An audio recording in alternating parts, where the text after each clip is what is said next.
اللهم صل على سيدنا مولانا محمد وعلى آل سيدنا مولانا محمد وبارك وسلم. اسباب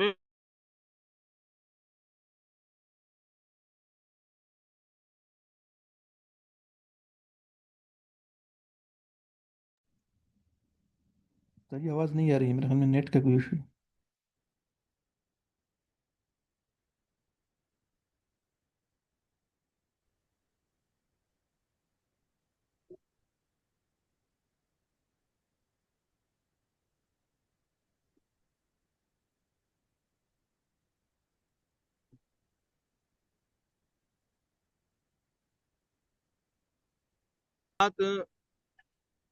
ہم نے پڑھ لی ہے میرے خیال سے.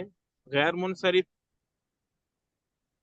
علم کی صورتیں، غیر منصرف صفت کی صورتیں، یہ چیزیں بھی میرے خیال سے بیان ہو چکی ہیں. جی استاد جی، ہو گئی تھی. اوکے، یہ مضارع کا اعراب پڑھیں گے ہم. جی آج سے مضارع کا آپ پڑھیں گے. جی ٹھیک ہے. اعراب کے اعتبار سے فعل مضارع کی تقسیم.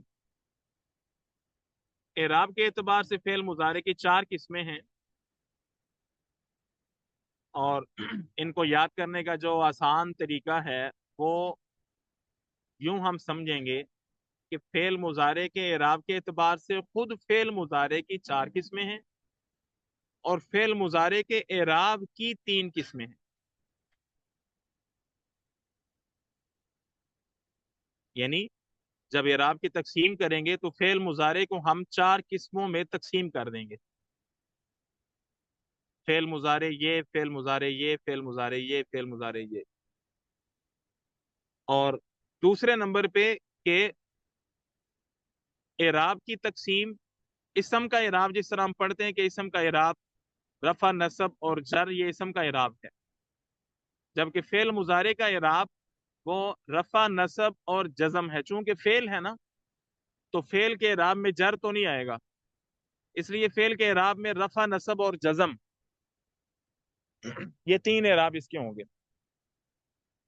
اب پھر یہ ہم نے پہلے پڑھ رکھا ہے کہ رفع کی صورتوں میں رفع کی علامت ضمہ بھی ہو سکتی ہے، الف بھی ہو سکتا ہے، واو بھی ہو سکتی ہے، اور نصب کی علامتیں بھی اسی طرح 4-5 ہیں، جزم کی علامتیں بھی اسی طرح ہیں. تو ہر ایک کی پھر علامت تبدیل ہوتی رہے گی، وہ ہم اس کو یہاں سمجھیں گے. تو خود فعل مضارع کی جو تقسیم ہے پہلے ہم اس کو دیکھتے ہیں کہ فعل مضارع کی 4 قسمیں ہیں اعراب کے اعتبار سے. نمبر 1 مضارع مفرد صحیح. نمبر 2 مضارع مفرد ناقص الفی. نمبر 3 مضارع مفرد ناقص واوی اور یائی. یہ 3 قسمیں جو ہیں یہ مضارع کے صرف 5 صیغوں کے لیے ہیں.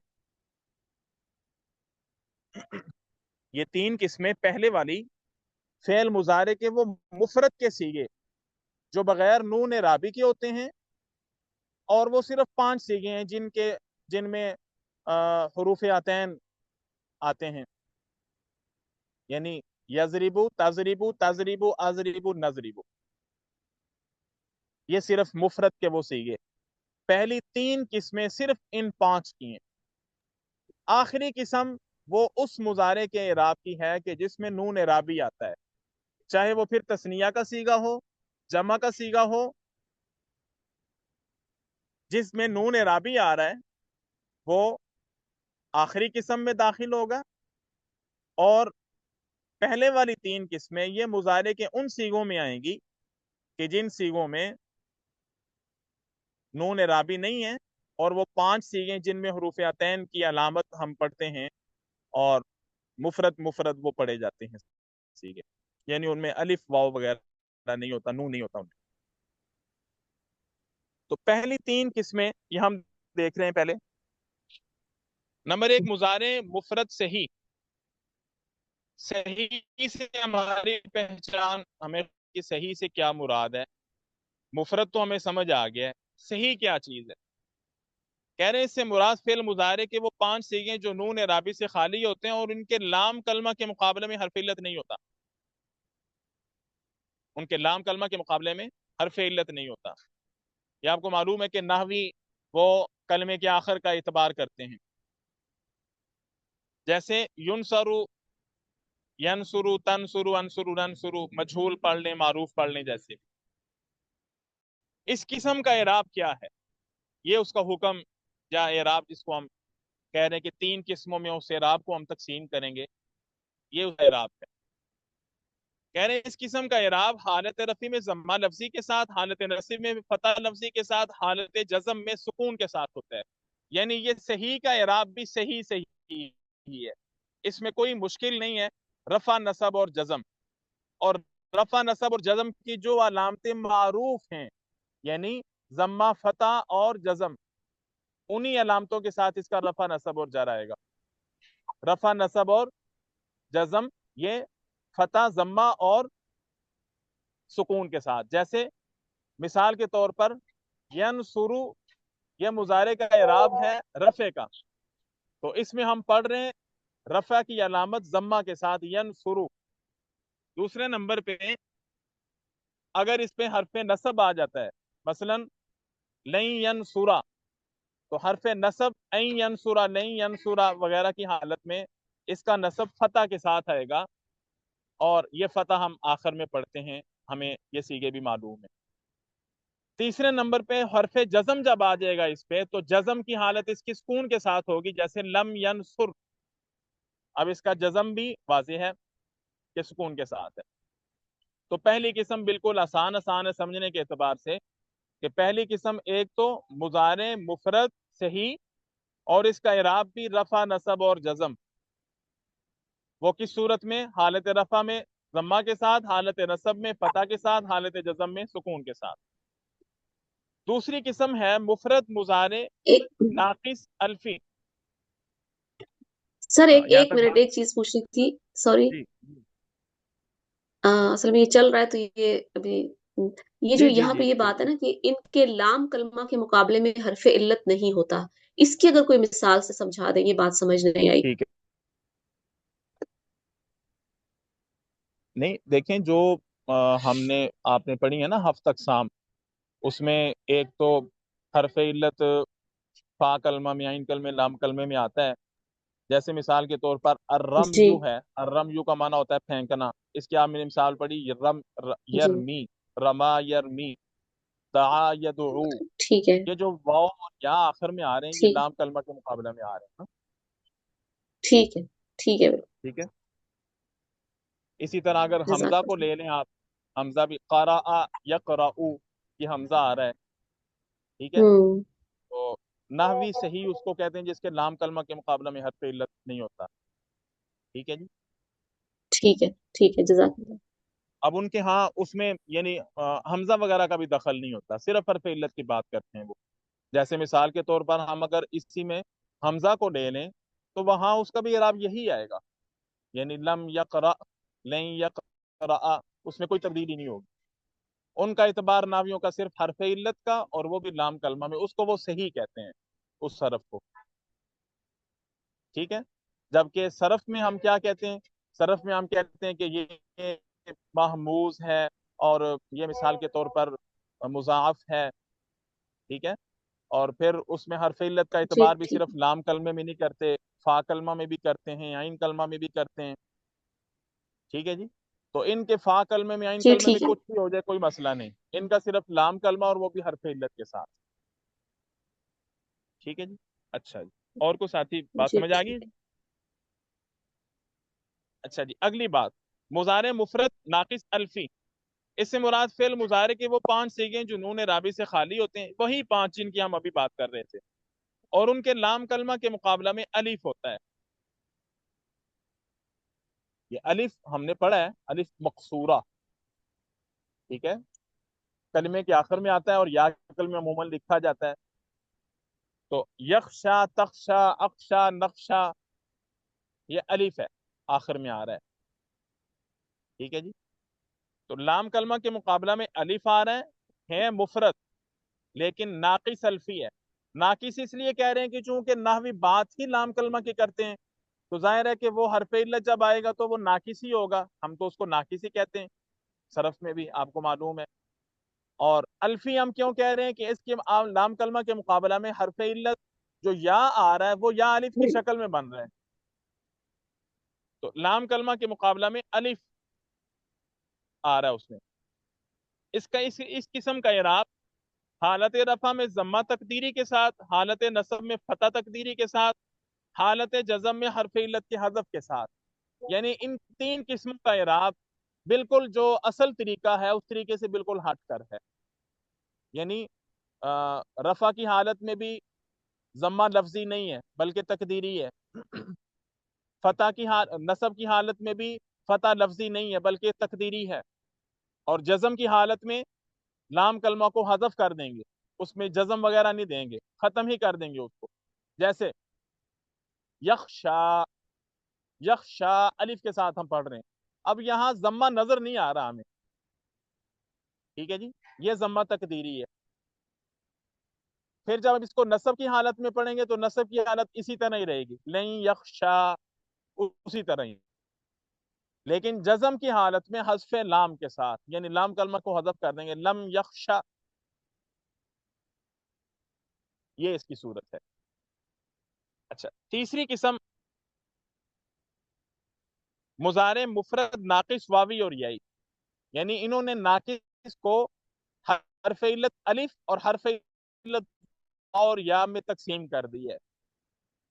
الف کی علادہ قسم بن گئی ہے، با اور یا کی علادہ قسم ان کا ایک ہی اعراب ہوگا.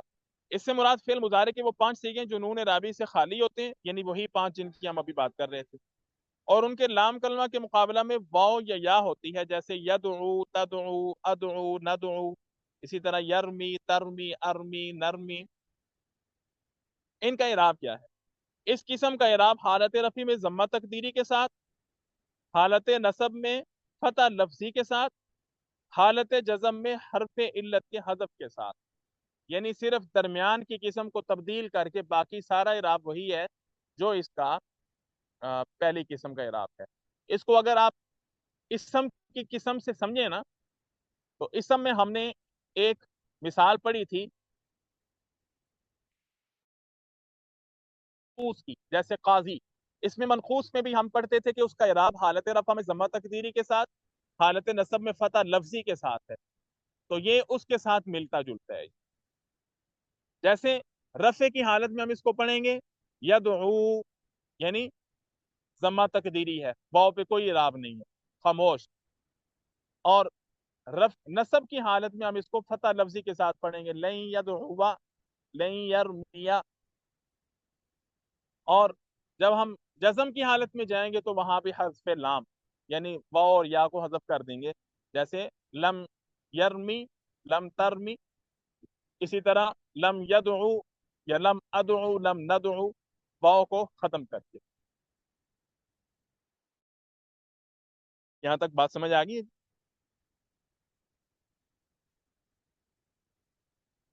جی استاد جی، آگے. ٹھیک ہے.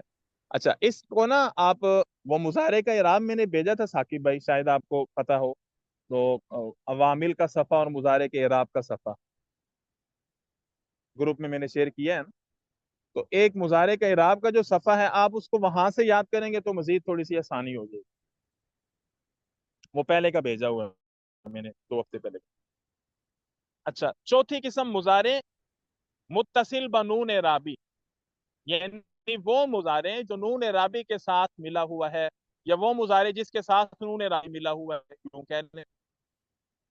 اب نون اعرابی تثنیہ کی صیغوں میں بھی، جمع کے صیغوں میں بھی نون اعرابی کا وہی حالت ہوگی. اب اس میں 2 صیغے آپ بیچ میں سے ختم کر دیں، وہ صیغے جو مبنی ہیں، وہ کون کون سے ہیں جی؟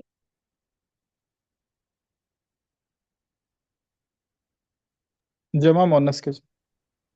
جی، جمع مؤنث کے دونوں صیغے، جمع مؤنث کے دونوں صیغے مبنی ہیں. وہ ان قسموں میں سے کسی قسم میں نہیں آئیں گے، وہ مبنی ہیں اور اعراب تو مورب کا ہوا کرتا ہے.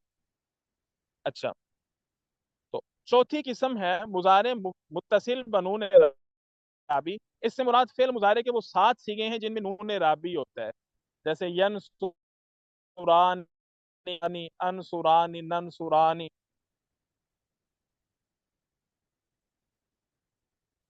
یہ آپ کسی بھی گردان سے آپ ان کو لے لیں.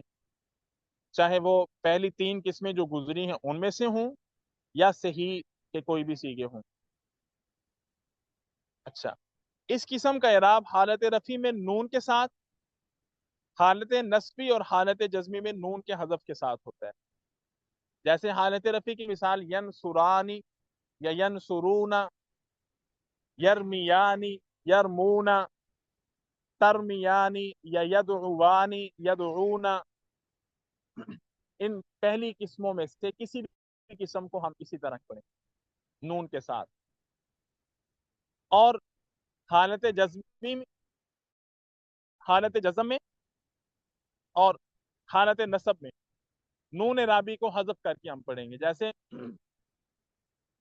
لم ینصرا یا لن ینصرا، اب حرف نصب کے وقت اور حرف جزم کے وقت نون رابی گر گیا. لن ینصرو، اسی طرح لم ینصرو جمع کا نون ختم ہو گیا. یہ نون جمع کا نون رابی کوئی بھی آپ اس کو نام دے سکتے ہیں. پھر جو دوسری مثالیں ہیں آپ ان کو بالترتیب آپ گردان کی صورت میں ان کو پڑھ سکتے ہیں. مثلا یغزوانی، یرمیانی، یرمونا، ترمونا.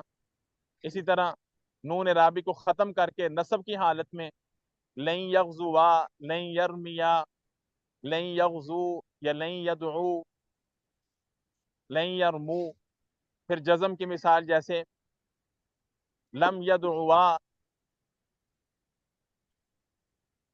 اسی طرح لم یدعو، لم یغزوا، لم ترمو، لم یدعو یا لم تدعو.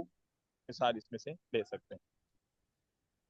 یہ مضارع کے اعراب کی بات تھی. یہاں پہ فائدہ، ان 7 سیغوں کے نون کو نون اعرابی اس لیے کہتے ہیں کہ یہ حرف اعراب ہے. یعنی مضارع کے ان 7 سیغوں کا اعراب اسی ہے. مورب کی تعریف جب آپ نے پڑھی تھی تو اس میں یہ بات پڑھی گئی تھی کہ مورب کے آخر کو محل اعراب کہا جاتا ہے. جیسے زید کے آخر میں دال ہے تو وہ محل اعراب ہے. تو جو چیز اعراب سے بدلتی ہے، جہاں جہاں بدلتی ہے، وہ مورب کہلاتا ہے. تو فعل میں باقی پانچ سیغے ان میں تو صاف صاف اعراب بدلتا ہے، لیکن یہاں نون ہے تو نون کبھی پورا آ جاتا ہے، کبھی ختم ہو جاتا ہے. تو یہی اس کا محل اعراب ہے، اس وجہ سے اس کو نون اعرابی کہہ دیا جاتا ہے کہ یہ اعراب کی تبدیلی میں اس کا دخل ہے، یا اعراب کی وجہ سے اس کو آگے پیچھے ہونا پڑتا ہے، اس وجہ سے اس کو نون اعرابی کہتے ہیں. جی آگے لے جائیں. اعرابی حالتوں کی علامات، یہ پہلے بھی آپ نے پڑھ رکھی ہیں، یہاں دوبارہ لکھی ہوئی ہیں. حالت رفع کی علامات، حالت رفع کی 4 علامتیں ہیں. ضمہ، جیسے جاء زید میں زید فاعل ہے تو ضمے کی علامت ہے اس کی رفع کی، رفع کی علامت ضمے کے ساتھ. یضربو میں بھی رفع کی علامت ضمے کے ساتھ. واو بھی جیسے مسلمون، یہ واو رفع کی علامت ہے. الف بھی رفع کی علامت ہوتا ہے، جیسے رجلان تثنیہ میں الف علامت ہے رفع کی. نون رابی کے ساتھ بھی ہوتی ہے اس کی، جیسے ینصرانی میں رفع نون کے ساتھ ہے. ان میں ضمہ اصلی علامت ہے اور باقی 3 علامتیں فری. یعنی رفع کی علامت میں، جیسے میں نے شروع میں بھی عرض کیا تھا کہ جینون جو اس کی اصلی حالت ہے رفع کی وہ ضمہ ہی ہے. جیسے پہلی مثال ہم نے پڑھی تھی مفرد صحیح کی، کہ اس میں اعراب سارے کا سارا اپنی اصل حالت میں ہے. تو یہاں وہی بات کر رہے ہیں کہ ان میں ضمہ اصلی علامت ہے اور باقی 3 فروع کی علامات کہلاتی ہیں. حالت نصبی کی علامات، حالت نصبی کی 5 علامات ہیں.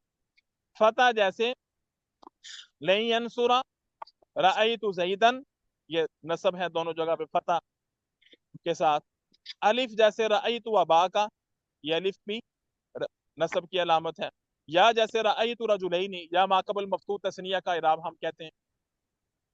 کسرہ، جیسے رأیت مسلمات. تو فتح، الف، یا اور کسرہ، یہ تینوں کی تینوں علامتیں یہ نصب کی ہیں. 5ویں علامت بھی ہے نون رابی کا حذف، جیسے لن ینصرا. ان میں فتح اصلی علامت ہے، باقی چاروں کی چاروں فروعی علامات کہلاتی ہیں. حالت جری کی علامات 3 ہیں.